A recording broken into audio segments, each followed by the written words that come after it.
Well, it's been what, 2 days now, since the shock of the century. Well, I'll say this, shock of the century for some. For others, it was confirmation, and for others, it was elation.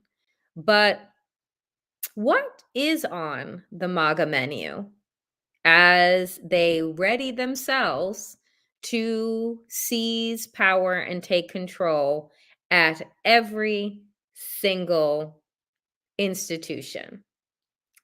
Let's delve into it, shall we? Welcome, dear friends, as we still can have a free press for the moment, to the Danielle Moodie Show.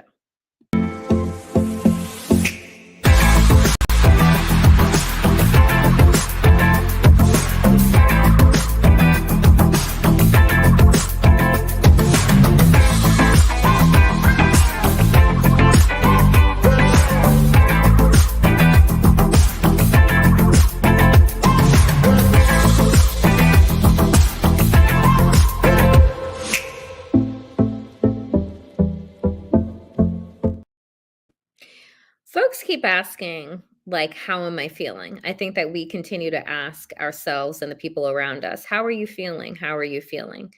Um, I'm still feeling extraordinarily numb and hollowed out. I have not cried, and I find that weird because I am a person who expresses their anger, sadness, grief, like all of those things through tears, and I have not cried. I don't think that I have tears left in me, to be honest, for where we are. And as folks, we have but a couple of months before Donald Trump and MAGA seize power. And I can already see through the tweets that there is a sense of elation and joy at other people's fear and sadness. And that to me is what stands out about MAGA and their sociopathic tendencies and the depravity is that there is no part of me that ever rejoices in other people's fear and pain. MAGA's pain and fear is not real. Oh my God, the blacks and the browns are going to take over. So we have to protect our property and our peace and this, that, and the other thing. That is a lie. It's all been whooped up and whipped up for them by Fox and other radicalized outlets. Their fear is not real. But the fear of trans people not being able to receive medication, the fear of millions of Americans being kicked off of their health insurance in January and having no recourse is real. The fear of Black people losing what little bit of equity that they've been able to fight and claw and bleed and die for over the last 60 years, completely evaporating overnight, is real. The fear that LGBTQ folks have who are married and wonder if their marriages are going to be null and void and their children taken away is real. Because these are all of the things that Project 2025 had outlined. Now, that plan was out in the open, folks, for everyone to read, for everyone to unpack. And some of us read it. And some of us took what they were saying to absolute heart. Other folks, however, you know, they said the economy. They like the vibe better under Donald Trump. They like the feeling better under Donald Trump. No, let's be clear. They love racism and they love misogyny. And Donald Trump promises white people that they can remain on top.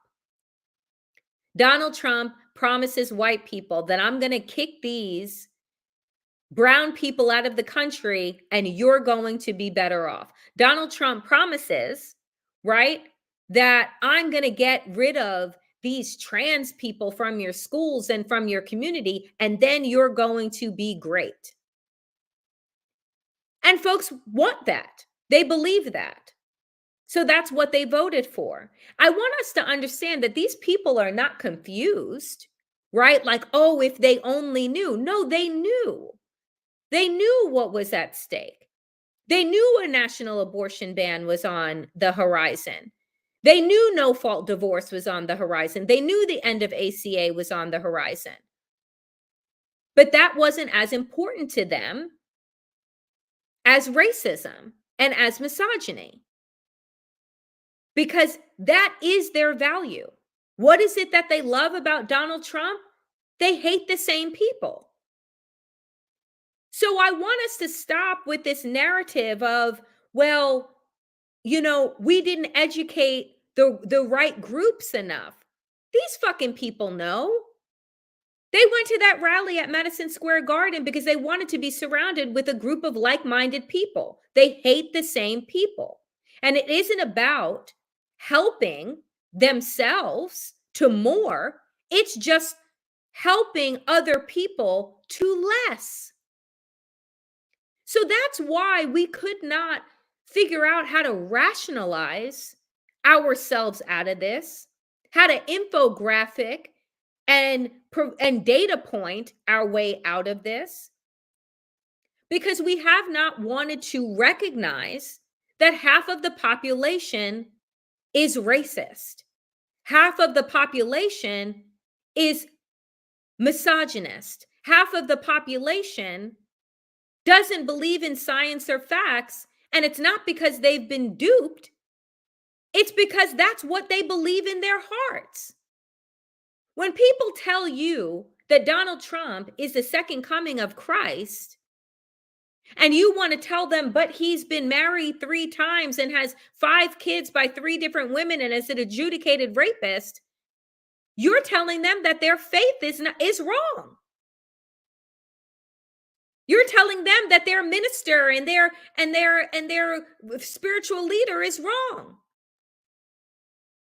You can't argue with that. And that, to me, is what we need to honestly understand, is that these people know who Donald Trump is, and that's why they like him.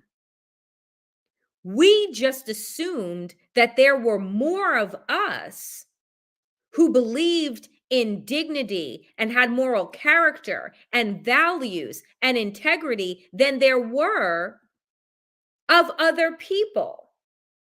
But that is not the case. And so this quote has been going around today, and I put it up here because it just hits home. Wrong does not cease to be wrong because the majority shares in it. So right now, I'm listening as Democrats and these anchors on cable news are talking about what are the lessons that need to be learned from Democrats about what went wrong, right? Like Democrats, I've been hearing, they need to move more to the center. They're not at the center now. Democrats have been inching right for God knows how long. Most of their plans, right? Like, this is what people are thinking. They're saying, no. Democrats didn't appeal to the right people. Democrats didn't do the right things. No, folks. Kamala Harris and Tim Walz ran a near goddamn perfect presidential campaign in 100 days. That's how much time they had. Donald Trump has been sowing the seeds of disinformation, distrust, and hate for 9 years. So when I hear the likes of an Andrea Mitchell saying that, well, maybe Democrats shouldn't put up Black people and women for president anymore, when I hear the likes of a Katie Tur wanting to put the blame on Black men for as why this election turned out the way that it did, I'm like, oh, it's white liberals doing what white liberals do, what MLK told us that they would do. He said, I'm not worried about the Ku Klux Klanmen, right? Or the White Citizens Council because I know who they are. It's the white moderate who you should be concerned with. And that's exactly the Andrea Mitchells and the Katie Turs of the world. Oh, Democrats' problem is that they care about and center their base of Black people, of Black women, because they care about trans people. And so if we were to just part ourselves from that, then somehow we would be in better shape. This is the logic that's being spun right now. And I'm saying this is the wrong type of unpacking, folks. This is not what needs to be unpacked. What needs to actually be unpacked is not where Democrats went wrong, but where America is wrong and has been wrong. And what are the things that need to be built? If in fact we even have an opportunity to build, because I labeled today's show as what's on MAGA's menu, right? Because they are salivating right now. What's on the menu? Us. We're on the menu. It's just in what order are they going to tear us all down? Because that to me is also the thing. Mehdi Hassan says here the Democrats' most loyal voters as ever were Black voters and Jewish voters, both of whom are under no illusions about the GOP, and both of whom know the historic threat of racism and fascism. Other minority communities would do well to learn from them.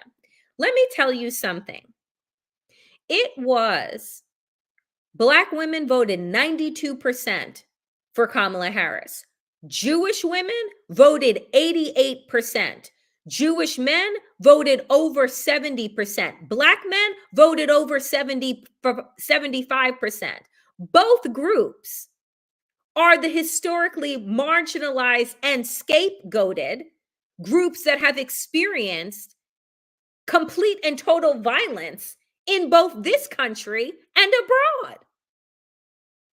So when I listen to Andrea Mitchell and Katie Tur telling us, oh, well, maybe next time just put up a white guy, right? And then maybe you'll have a fighting chance. Miss me with the bullshit, okay? Let us all just come to the realization that this country is inherently racist and misogynist. And until we deal with those systems and that reality, we're actually never going to get anywhere. But we don't need to be worrying about that now because we're way past the fuck around part, folks.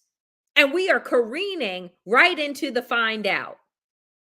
And I want to tell you something funny here, because here is, you can't make this shit up. Here is a tweet that has been going around, right? And let me tell you something. If it's an anecdote, and I just find it funny. And so I'm going to share it. And by funny, I mean like, not the haha variety, but in the you're fucking stupid variety. So let me read this. Results have already started. This is from an American woman today, : My husband works for a small manufacturing company, and here in southwestern Pennsylvania, that means most employees are Trump voters. When the president of the company sat them down today to tell them their annual Christmas bonus would not come this year because they now need to purchase at least a year's worth of products prior to January 21st due to the proposed tariffs, they didn't understand. My husband said that their president had to explain what a tariff is and how it will directly hurt their company. They all thought the foreign company paid the tariff. This is the level of ignorance voting against their own interests here in Pennsylvania, where we failed American women and children last night. You can't make this shit up. Donald Trump said on stage, tariffs are my favorite word. And we all know, right? Those of us that are educated that understand that if you raise the price on things that we are importing into this country, which is like, oh, I don't know, fucking 85% of the things that we get, that we have here, that we use on a regular basis, come from China, right? Like, come from the Philippines, come from these places where they have lax labor laws or none at all. And we get things at bargain basement prices. But if you start to put taxes on those things, who the fuck you think is paying for that? This is the logic that we were trying to offer folks.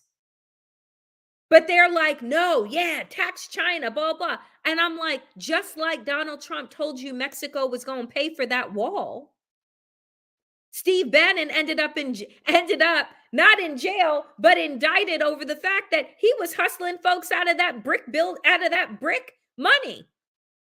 Buy a brick, help us build the wall. And he pocketed that money. He was pardoned for that by Donald Trump the first time. So I'm like, these people are now sitting around in this Pennsylvania factory, all the sorts fucked up, because now they're not getting their bonus. And maybe next year, they also won't get a raise. And they'll be wondering why they're being hit in this way. And I'm so glad that this president of this company sat them down and said, well, let me explain to you what a tariff is, what you all voted for. He might have wanted to say that to them ahead of time. Right? But either way, he gonna meet his bottom line before the workers do. And that's the rub. That's the find out part, is that the companies are going to make sure that they get theirs. They don't give a damn if you get anything. So this to me was funny as hell. When I saw that, I said, oh, okay. I said, I thought it was going to be, a little, in a couple of months. I didn't realize it was going to be but 2 days following the election that people were starting to realize that, oh, this is actually going to affect my bottom line, not just these imaginary immigrants that I've been told to be afraid of. Folks, this is where I say that, like, are we serious here? Right? Are we serious here with what exactly is happening? Like, do people actually get it? And it is clear to me that they absolutely do not. Right? Here's another little tidbit. So we learned that, what was it? 45 or maybe 50%, 45 or 50% of Latino men voted for Donald Trump, right? And somebody posted this too on social media that said that there is nothing more, not a meaner person more than those that have received their legal status that look down on undocumented people. But here's a little tidbit. Stephen Miller said, oh, well, during Donald Trump's first regime, we had started a denaturalization process for all of those people that have been naturalized. And they're like, oh, well, they're talking about those undocumented people over here. I'm good.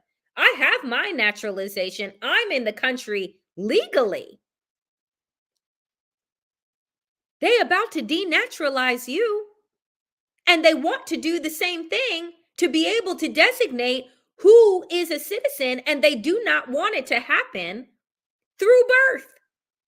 Right? Like, just because you're here and you're born here and your parents are Americans, now the next up thing is going to be like, well, are you really an American? Because their idea, again, of American are just white people. Everyone else is an other.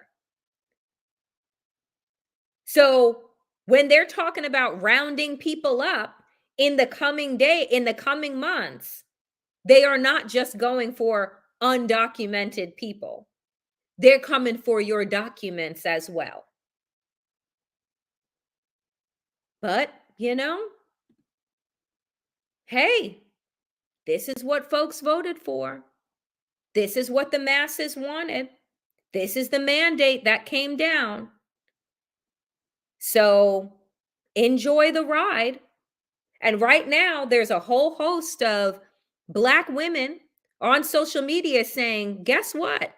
Y'all are on your own, right? We're tired. We're tired. We're always the first ones called into battle. We're always on the front line, right? And then in this election, we looked behind us and guess what? No one else was there. So this time around, we already know Black people are going to get what they've always gotten and worse. That's the history of this country. We know it. It's the new folks that are going to be exposed to how Black people have been treated, because it's going to come for you too. But again, they don't get it. Look at what happened today at Texas State University. This was on the college campus. Women are property. Types of property: women, slaves, animals, cars, land, etc. So 53%, again, white women voted for this, voted for their man, said, you know what? That's where my power lies. This was on a college campus. And also, somebody went and paid money to print that out. They've said. And then I listened to, what is the woman's name? Alyssa Farah, whatever her name is, on The View, the Republican that was in the Trump administration. Tell me what her name is in the comments section if you guys watched The View, because I don't remember. But the Republican says on there, well, women in Pennsylvania, they have access right now to abortion. They don't have as many limits as a woman in Alabama. And so guess what? The woman in Pennsylvania, Alyssa Farrow, thank you, doesn't care about the woman in Alabama that can't get an abortion, doesn't care about the woman dying in Texas, and thinks that she's safe. So Alyssa Farah Griffin says today, well, it's about pocketbook issues. No, it's not. No, it's not. It's about racism. It's about misogyny. It's about self-inflicted misogyny of these women, once again, thinking that they're going to be safe when these men are telling you that I see you as nothing more than property. Nick Fuentes, known white supremacist, Donald Trump dined with him and Kanye West. He said on his show that has millions of followers, he said, your body, my choice forever. He said it, he tweeted it with elation. But this is what people voted for, right? This is what they wanted.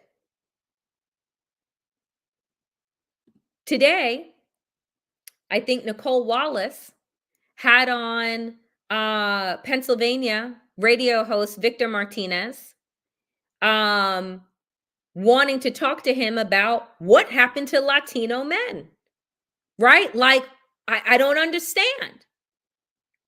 And Victor laid out because misogyny.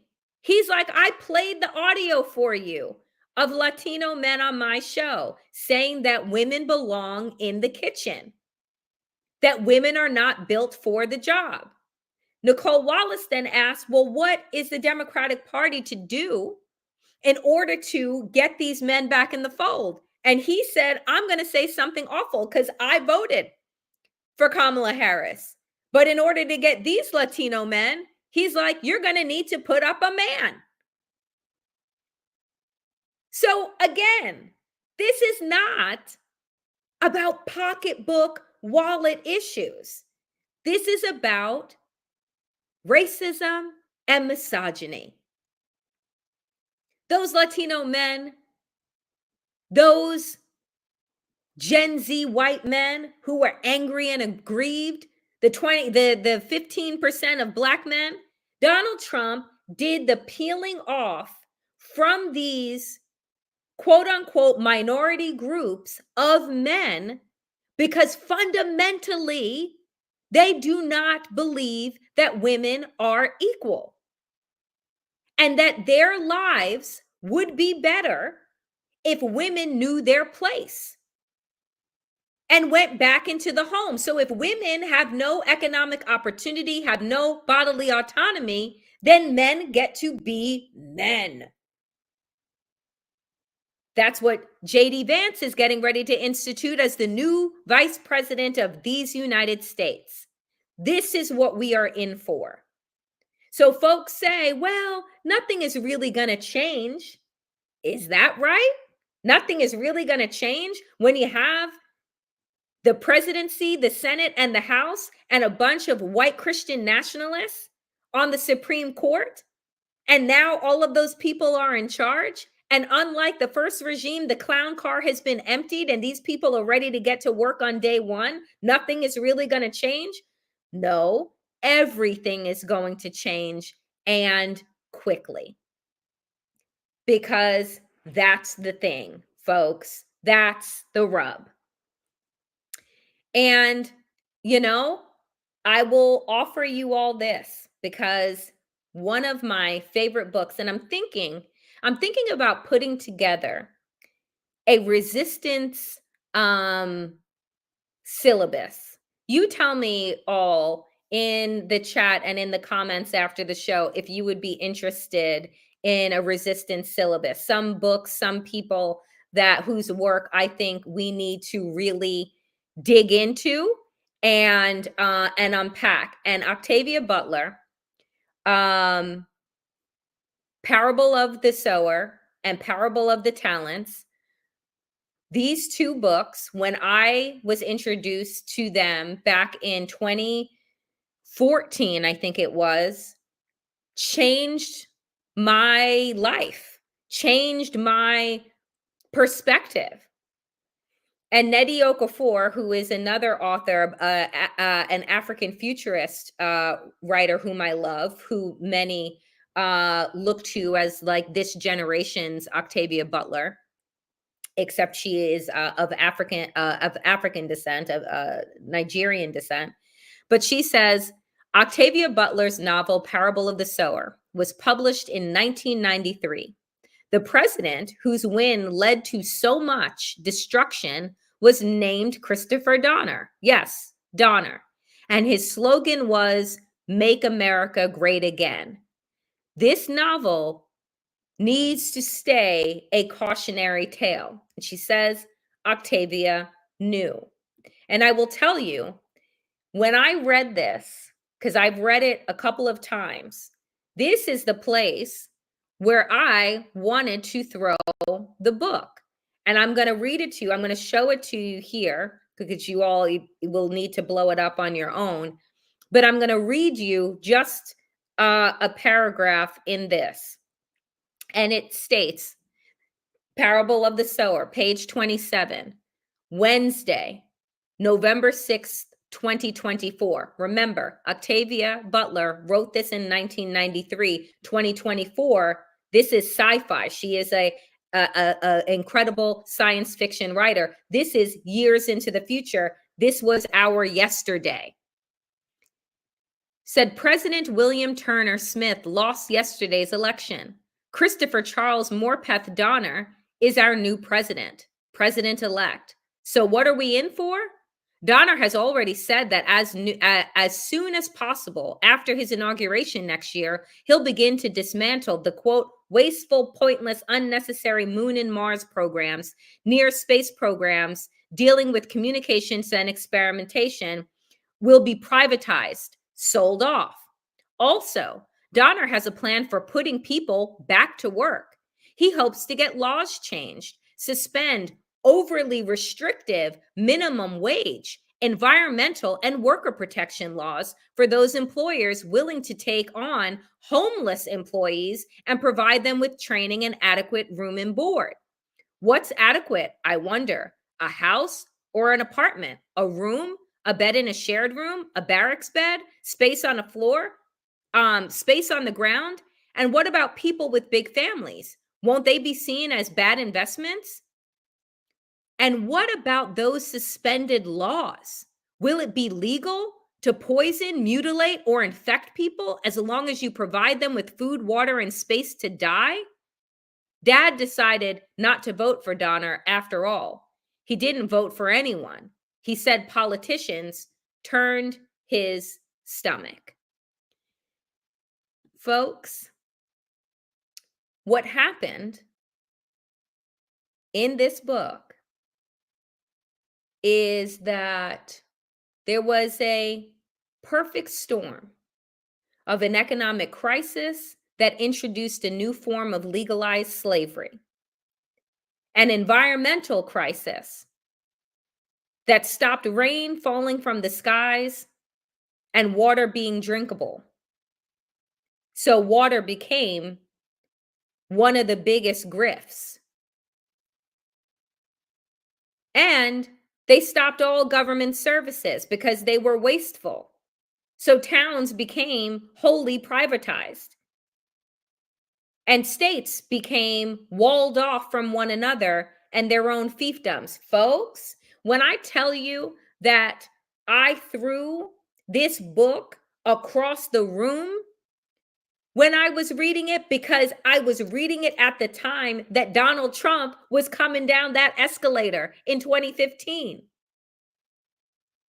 with his Make America Great Again. I said, how did she know in 1993 that America would be in this place? Y'all,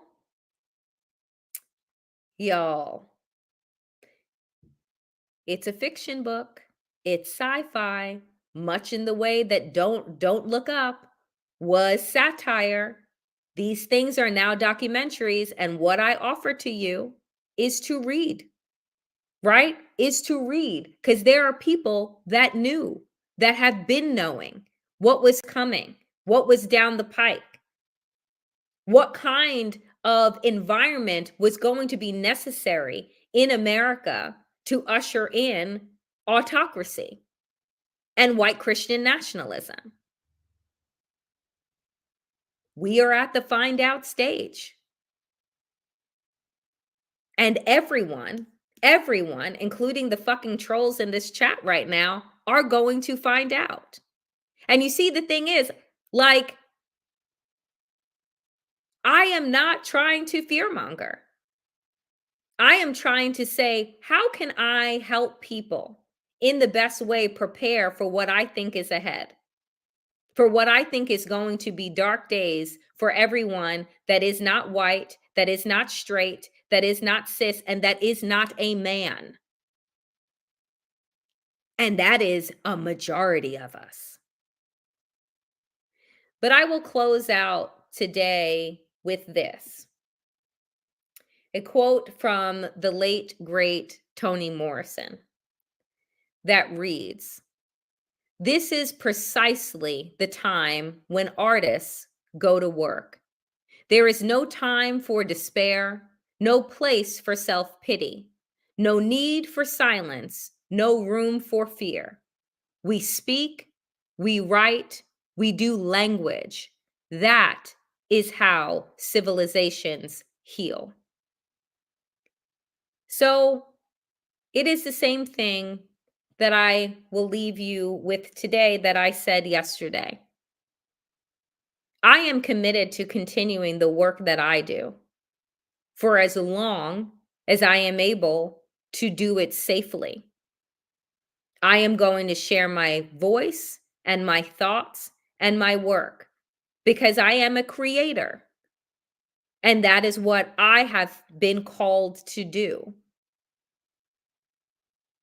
And it is necessary in times of great upheaval, in times of strife, in times of danger, for there to be clear voices and messages that people can hold on to. And I'm going to do a pitch now, which is that I cannot do this and continue to do this work alone. I do it and I am unpaid for it, right? I do it because it matters, because I believe in the need for independent media and independent voices. So your likes, your subscribing to this channel helps me to keep going and doing the work that I'm doing. Your donations, right, help me continue to do the work that I am doing. If you are able and willing, understand that those, $2, $10, $1, those things matter. They help me be able to continue moving forward at a time when these larger corporate mainstream places are going to all appease and capitulate and water down their coverage in advance so that they are not targeted. So I ask you, and I thank you all so very much for showing up, for liking this content, for sharing this content, for liking this page, for sharing this page, and for your generous donations so that we can grow this independent media hub, that I can continue to create the content, because folks, we're going to see in January how long a free press continues going. Because I will tell you that, like, I'm not willing to risk the life and the welfare of my family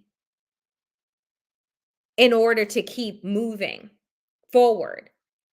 And there are people that do, and we know what happens to them. And we'd like to believe that it won't happen here in America, but I'm telling you that they are gearing up. And eventually, Fox will just be state TV.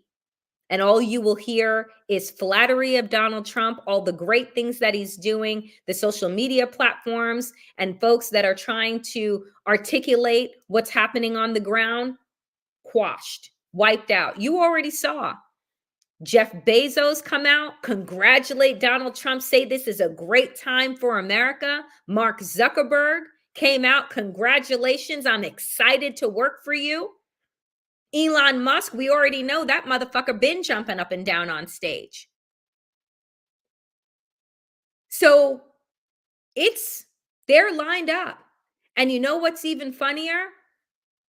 What's even funnier is that in just the 2 days since this election, the top 10 richest men, 3 of them that I just named are 1, 2, and 3, Elon Musk, Jeff Bezos, Mark Zuckerberg, they added $64 billion to their already disgustingly grotesque wealth.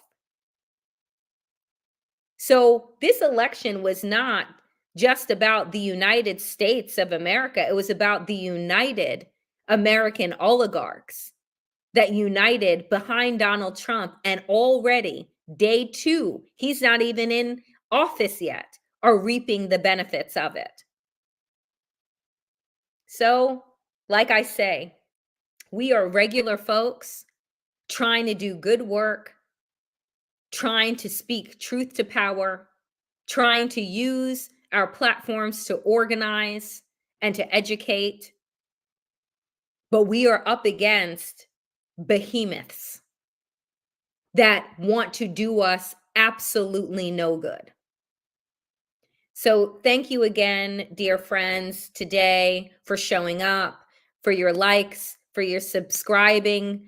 Share, share, share. If you're watching this after the fact, share, comment, like, subscribe. If you're watching this on Mary's channel or you're watching on um on Twitter, thank you so much. Thank you so much. Oh my God, you guys are wonderful. Thank you, thank you, thank you. Oh, you're gonna like make me cry. I just said I'm hollowed out. I have no tears to give. And that this wonderful push that you all are doing right now is really, this is, it gives me hope that like I can continue doing what I'm doing for, like I said, for as long as it is legal and safe. You will see me here Monday through Friday, 5 p.m. Eastern, and other pop-up times, 12 p.m. Waj and I did Democracy-ish today because he's traveling tomorrow. But I want to thank you guys. Uh, the road ahead is unknown, but I know that I am happy to continue traveling that road and what is to come with all of you. So, as always, dear, dear friends, damnation, thank you. Power to the people and to all the people power. Get woke, stay sane. And in these extraordinarily dangerous times, dear friends, stay safe. I will see you back here on Monday, 5 p.m. Eastern. Please do something beautiful this weekend. Sunday is my birthday, and was hopeful for a wonderful gift. But the gift is all of you continuing to show up. But I'm going to take some much needed time in nature, with family, with friends, um, and go and look for some joy and some beauty. And I encourage all of you to do the same. Thank you, thank you, thank you. Thank you, thank you, thank you. I will be back Monday. Have a brilliant, beautiful weekend. Thank you for the early happy birthday wishes. Take good care of yourselves, friends, and see you soon.